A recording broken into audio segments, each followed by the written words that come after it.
Hi, Matt with eTrailer. If you have a 2023 Nissan Rogue and you're looking at carrying your nicer bikes or your more standard style bikes from point A to point B, but you want something that's going to be really easy to use, then the Kuat Sherpa is going to be a great choice for you. So let's check it out.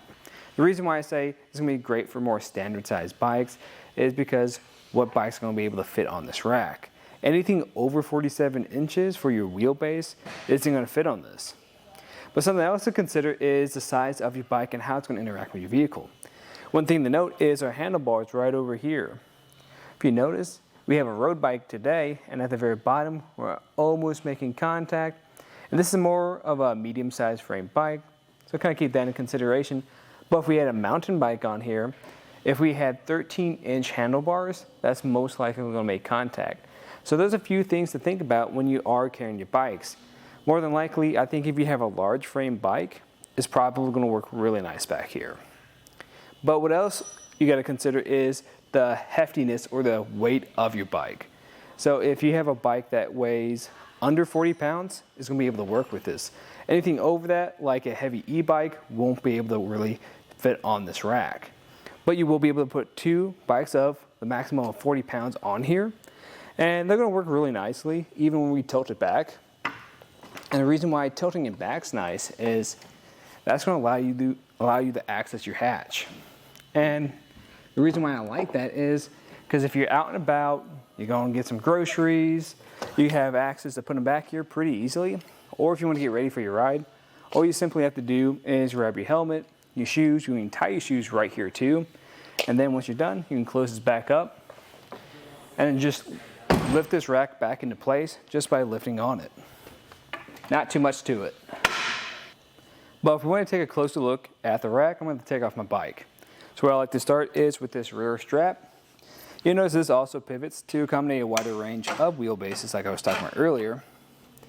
Afterwards, just tuck that away. And the front side is going to be a little bit easier. All I have to do is make sure I maintain control of my bike and press this button and push up. What I also like about this style is we're only making contact with the wheel, so this is perfect for any of those nicer bikes, have a nice paint job, or those carbon frame bikes. But from here, I can just lift up on it and then take it out for a ride. When you got your bike off, just make sure you clean everything up. And what I mean by that is you're going to have a few things you will have to move. So we're going to have this point here that folds down, kind of gives it a cleaner look. And make sure you put up this ratcheting hook and that strap too. But let's get a few measurements, just see how this is going to sit back here. So the first one I want to get is going to be a ground clearance. So going from the furthest point out, that's going to be sitting a little bit over 19.5 inches. So that's really good. You shouldn't really have any issues loading up your bikes, and you won't make contact with the ground. Now for the distance it's going to sit away from your back bumper, this is going to be sitting at just under 29 inches. So that's a little bit less than some other options out there. So we'll save you more room, but we can save even more room if we don't have any bikes on. I'm just gonna press this lever, the same one we used to tilt it back earlier, fold it up this time, and this will get pretty close to your vehicle, but even if we shake this pretty good, we're not gonna make contact. And now it's only gonna be sitting at just about 11.5 inches. So that's gonna save you a lot of space. And in this position, it's really not going to block too much.